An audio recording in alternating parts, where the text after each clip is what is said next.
वंदे मातरम खबर गोवा महाराष्ट्र देख रहे हैं आप। मैं हूं आपके साथ काजल ठाकुर। महाराष्ट्र की राजनीति में घमासान मचा हुआ है। शिवसेना बागी नेता एकनाथ शिंदे ने गुवाहाटी से कहा है कि उन्हें सीएम की कुर्सी नहीं चाहिए। शिंदे कह रहे हैं कि वो और उनके साथी विधायक ही असली शिवसेना के हैं और वही बाल ठाकरे के सिद्धांतों पर चल रहे हैं। दूसरी तरफ शिवसेना के सांसद संजय राउत का कहना है कि 20 विधायक उनके संपर्क में हैं और शिवसेना की सरकार को कोई दिक्कत नहीं है। बात अब इस मोड़ पर है कि असली शिवसेना कौन है और ये जान लेना जरूरी है कि एकनाथ शिंदे इतने ताकतवर नेता कैसे हुए कि उनके साथ में विधायकों का इतना बड़ा जत्था साथ में चल पड़ा है। रिपोर्ट आप देखिए।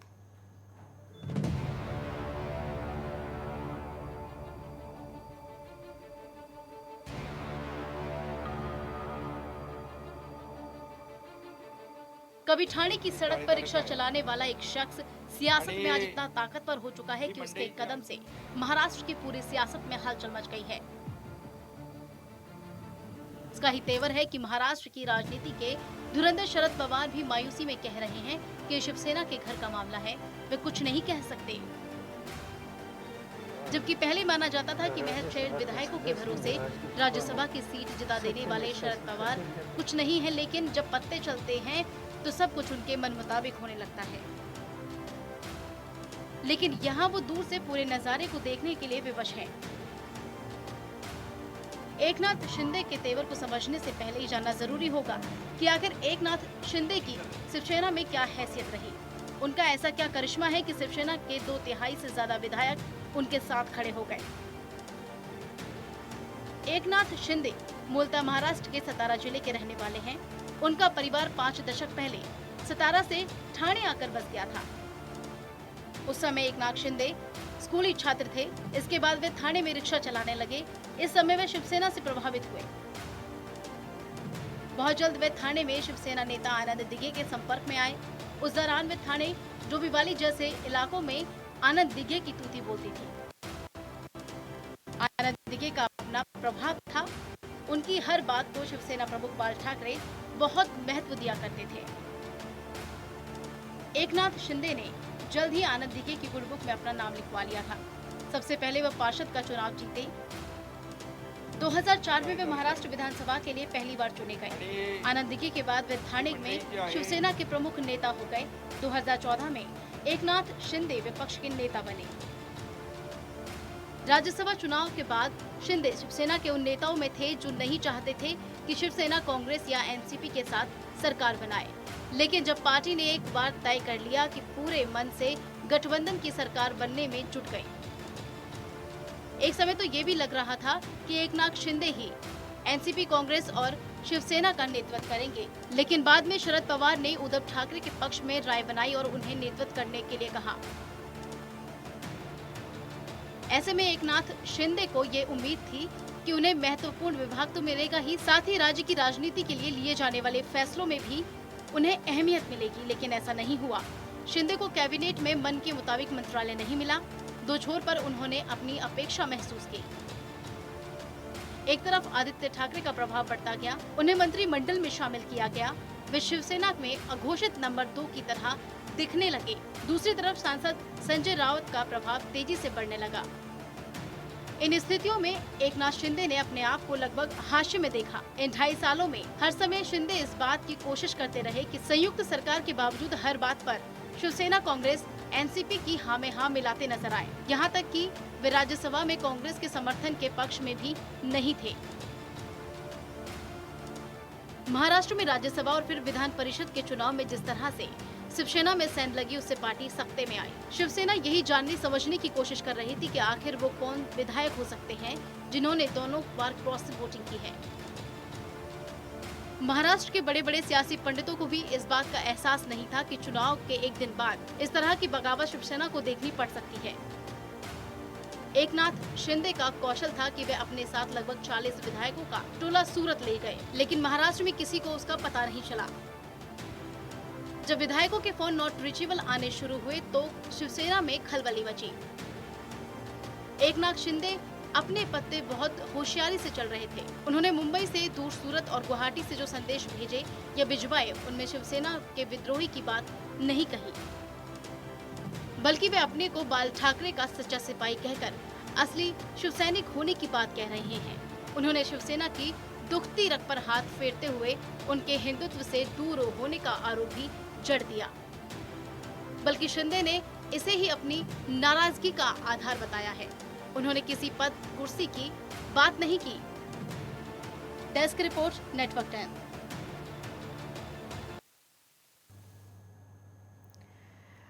विनोद ओझा, ब्यूरो चीफ महाराष्ट्र से इस समय हमारे साथ जुड़ चुके हैं ज्यादा जानकारी के लिए। विनोद, जिस तरीके का महाराष्ट्र में सियासी संग्राम इस समय देखने को मिल रहा है, उससे लग ये रहा है कि कभी भी कुछ भी हो सकता है।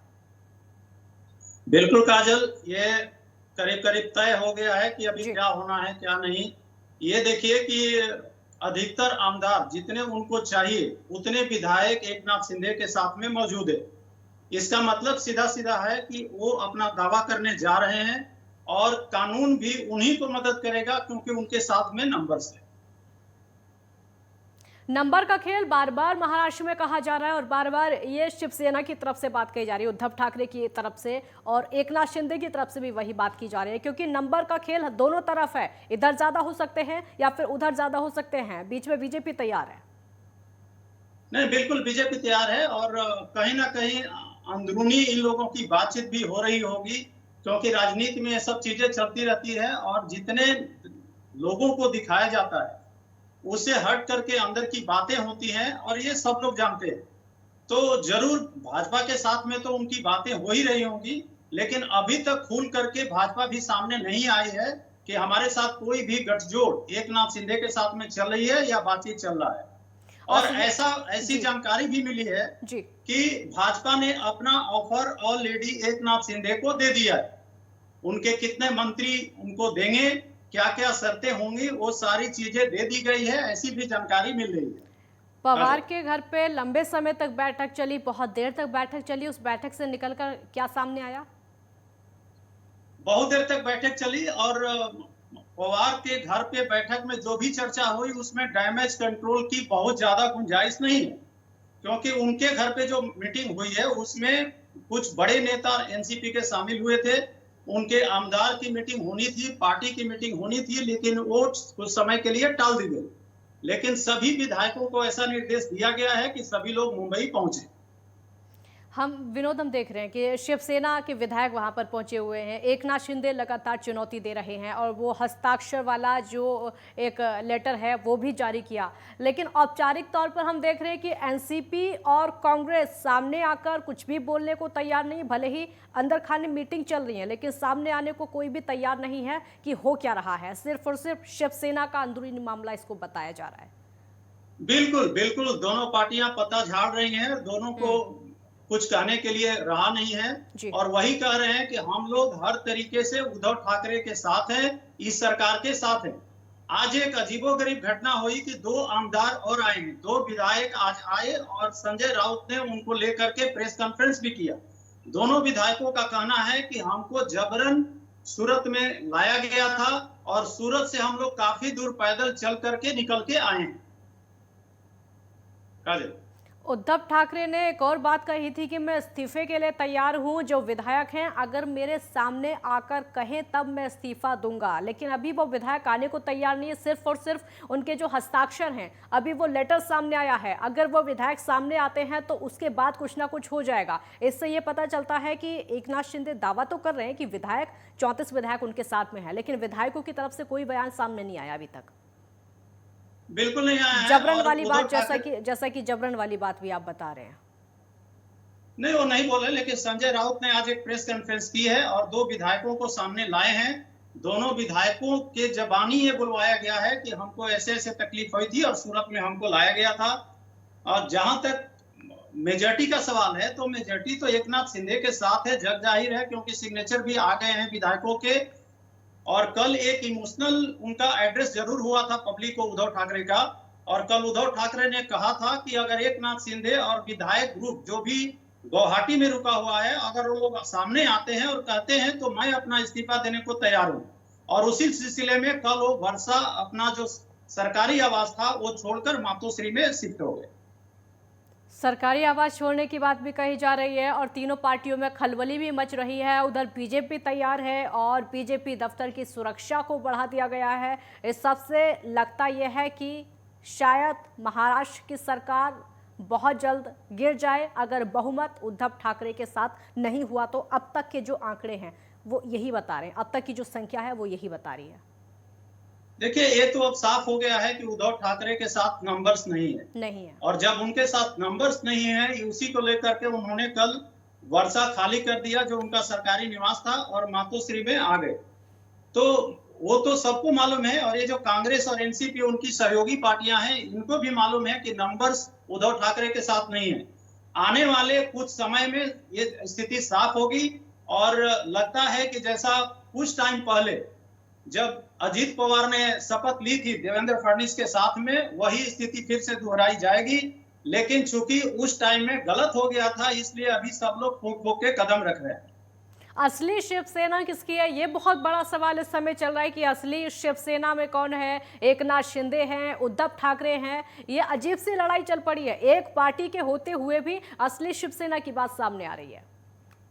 एकनाथ शिंदे ने इसकी भी तैयारी कर ली है और एकनाथ शिंदे इस पे दावा करने जा रहे हैं कि जो शिवसेना का चुनाव चिन्ह है वो उनका होगा, क्योंकि नंबर्स उनके साथ में है, अधिकतर विधायक उनके साथ में है।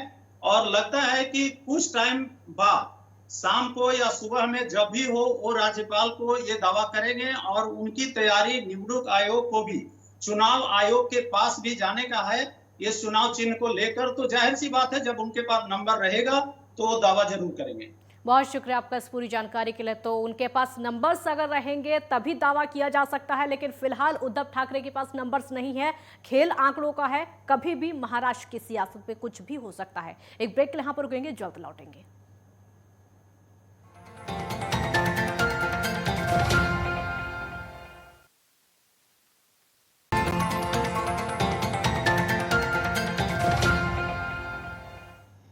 ब्रेक के बाद एक बार फिर स्वागत है आपका। महाराष्ट्र की सियासत में पोस्टर वार शुरू हो गया है। अब मीरा भाईंदर में बाला साहेब ठाकरे के साथ में एकनाथ शिंदे का फोटो लगा दिया गया है। बाला साहेब ठाकरे और आनंद दिघे का पोस्टर है जिसमें एकनाथ शिंदे का फोटो भी है।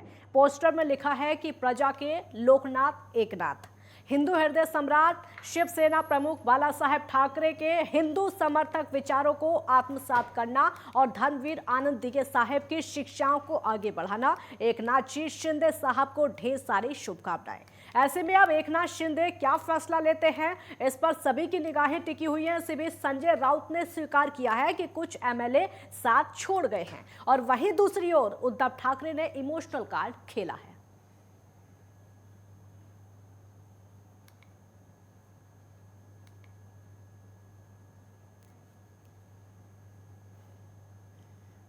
तो महाराष्ट्र में सियासी उथल पुथल जारी है। कांग्रेस नेता एकनाथ शिंदे के बगावत से उद्धव सरकार मुश्किल में पड़ गई है। 2 दिन पहले तक मुख्यमंत्री उद्धव ठाकरे और आदित्य ठाकरे के साथ दिखने वाले शिवसेना के वरिष्ठ विधायक दीपक केसरकर आज सुबह गुवाहाटी पहुंचे। उनके साथ शिवसेना के 3 विधायक भी शामिल हैं। शिवसेना के बागी लीडर एकनाथ शिंदे की तरह दीपक केसरकर भी चाहते हैं कि शिवसेना एनसीपी और कांग्रेस से नाता तोड़कर भाजपा से हाथ मिलाएं। एकनाथ शिंदे उद्धव से लगातार एनसीपी और कांग्रेस विधायकों के रवैये पर लगाम लगाने की बात कर रहे थे, लेकिन उनकी बात को नजरअंदाज किया गया।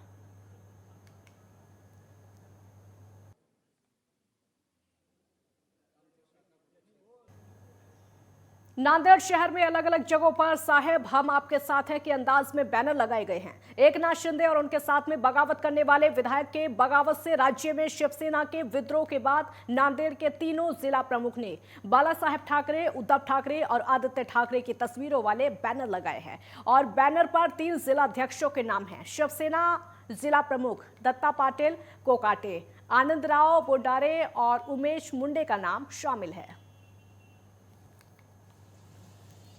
तो विधायक के समर्थन में विरोधी जिस तरीके के नारे लगाए जा रहे हैं, शहर में जगह जगह बैनर लगा दिए गए हैं। एक तरीके से देखा जाए तो पोस्टर वॉर शुरू हो चुका है महाराष्ट्र की सियासत में। असली शिवसेना कौन है, लगातार ये प्रश्न पूछा जा रहा है, क्योंकि एकनाथ शिंदे अपने आप को शिवसेना बता रहे हैं कि हम असली शिवसैनिक हैं और वहीं उद्धव ठाकरे वो कह रहे हैं कि हम असली शिव सैनिक हैं। तो अलग अलग ये हाई वोल्टेज ड्रामा एक तरीके से महाराष्ट्र की सियासत में देखने को मिल रहा है। शहर शहर पोस्टर लगा दिए गए हैं, मुंबई में पोस्टर लगा दिए गए हैं, जगह जगह पोस्टर, और बाला साहेब उन पोस्टर में दिखाई दे रहे हैं। एकनाथ शिंदे के साथ में उनकी फोटो लगी हुई है। तो महाराष्ट्र की सियासत में इस समय पोस्टर वार देखने को मिल रहा है।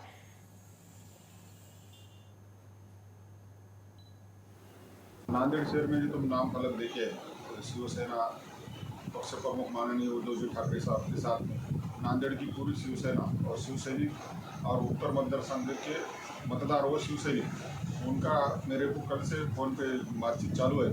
हम उद्धव साहब के साथ में हैं। ऐसे आमदार शिवसेना कई बार गढ़ा है, ऐसे कोई गद्दार गया होगा तो गद्दार के पीछे नहीं, हम उद्धव साहब के पीछे नांदेड़ जिले की शिवसेना। महाराष्ट्र में सियासत का हाई वोल्टेज ड्रामा भी जारी है। कई और विधायक शिंदे गुट से जुड़ गए हैं और इससे ठाकरे और कमजोर हो गए हैं। इससे पहले कल सीएम उद्धव ठाकरे मुख्यमंत्री आवास छोड़कर मातोश्री पहुंच गए थे। ठाकरे ने फिलहाल सीएम पद नहीं छोड़ा है, लेकिन उन्होंने इशारा कर दिया है कि बागी अगर सामने आकर बात करें तो वो इसके लिए भी तैयार हैं। बुधवार को उद्धव ठाकरे ने फेसबुक पर लाइव आकर बागियों को सीधा संदेश दिया और कहा कि कोई गद्दारी करने की जगह सीधे आकर उनसे बात करे। उद्धव के बयान के बाद एकनाथ शिंदे ने ट्वीट भी किया है कि वो बोले हैं कि महाविकास आघाड़ी बेमेल का गठबंधन है जिसको खत्म करना चाहिए।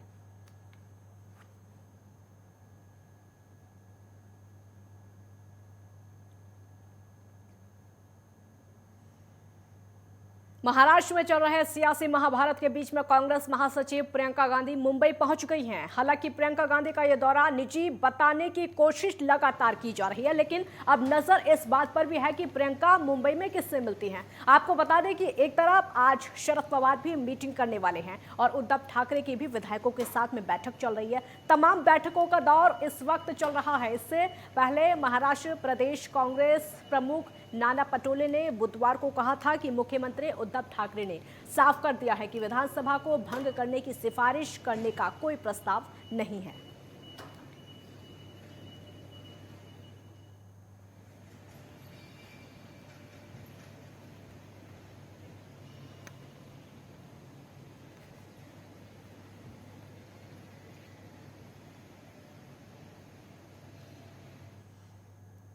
पौड़ी में मानसून सीजन आने से पहले लोक निर्माण विभाग सड़कों के किनारे अब नालियों का निर्माण कर रहा है, जिससे कि जल जमाव की स्थिति से बचा जा सके और साथ ही साथ जल जमाव से सड़कें क्षतिग्रस्त ना हो सके। दरअसल मानसून सीजन में कई सड़कों के क्षतिग्रस्त होने का एक मुख्य कारण जल जमाव भी होता है, जहां पर पानी की निकासी ना होने से कई सड़कें देखते ही देखते वॉश आउट हो जाते हैं। ऐसे में समस्या से बचने के लिए नालियों का निर्माण सड़कों के किनारे करवाया जा रहा है और उसके साथ ही चौक हुई नालियों से मलबा हटाया जा रहा है। इस मामले में अधिशासी अभियंता ने बताया कि 30 जून से पहले सभी नालियों का निर्माण करा लिया जाएगा, जिससे मानसून की बारिश में यातायात पर सड़कें प्रभाव न डाल सकें। पौड़ी देवप्रयाग बहुत महत्वपूर्ण मोटर मार्ग है हमारा। इस पर लगभग 27 किलोमीटर लंबाई में हमने जो पैचेज थे वो पूर्ण कर दिए हैं और जहाँ पर भी मलबा था और नालियों की सफाई का कार्य था उसमें जेसीबी हमारी लग गई हैं। 2 जेसीबी कार्यरत हैं, एक सफदर खाल से नीचे और एक सफदर खाल से ऊपर की तरफ में कार्य कर रही है और हम लोग 30 तारीख तक लगभग अधिकांश स्थानों पर नाली का निर्माण कार्य पूरा कर लेंगे। और अन्य सड़कों में भी हमने ग्रामीण मार्ग जितने हैं 6 जेसीबी हमारी जो हैं विभिन्न स्थानों पर हैं जो वर्तमान में नाली का कार्य कर रही हैं। कई स्थानों पर हम लोगों ने नाले जो हमारी स्कपर्स बंद थे उन्हें खोल दिया है।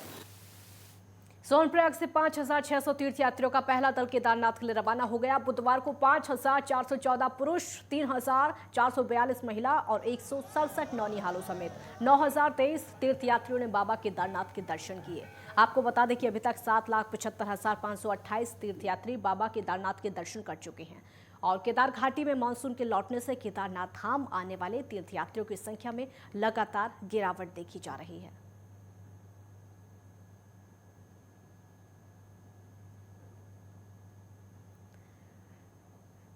विश्व धरोहर फूलों की घाटी बारिश के बाद महकने लगी है। घाटी में इन दिनों 50 से ज्यादा प्रजाति के फूल अपनी रंगत बिखेर रहे हैं।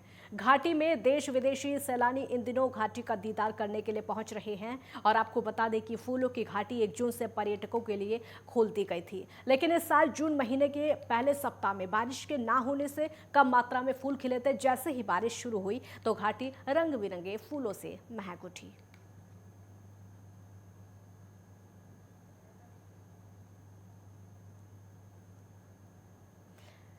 उधम सिंह नगर के किच्छा में एक युवक के बेरहमी से पीटने का वीडियो सोशल मीडिया पर वायरल हो रहा है। इसमें 3 लोग एक युवक को लात घूंसों से और डंडे से पीटते हुए दिखाई दे रहे हैं। वीडियो में 3 से जितने भी लोग, ये देखिए वीडियो आपकी टीवी स्क्रीन पर आप देख सकते हैं किस तरीके से एक युवक को पीटा जा रहा है। तीनों में से एक आरोपी युवक को डंडे से मार रहा है और दूसरा युवक जो है उसके बाल पकड़े हुए है। वीडियो में एक महिला आरोपियों से युवक को ना मारने की गुहार भी लगा रही है। हालांकि पुलिस ने मामले में तीनों आरोपियों के खिलाफ केस दर्ज कर लिया है और अभी किसी आरोपी की गिरफ्तारी नहीं हुई है। ये घटना 15 जून को किच्छा के सेंजना गांव की है, जिसमें किसी विवाद के बाद शंकर नाम के युवक को गाँव के ही 2 युवकों ने अपने अन्य साथी के साथ में पीटा था। इस पिटाई में शंकर को गंभीर चोटें आई थी। इस घटना का किसी ने वीडियो बनाया था जो तेजी से वायरल हो रहा है।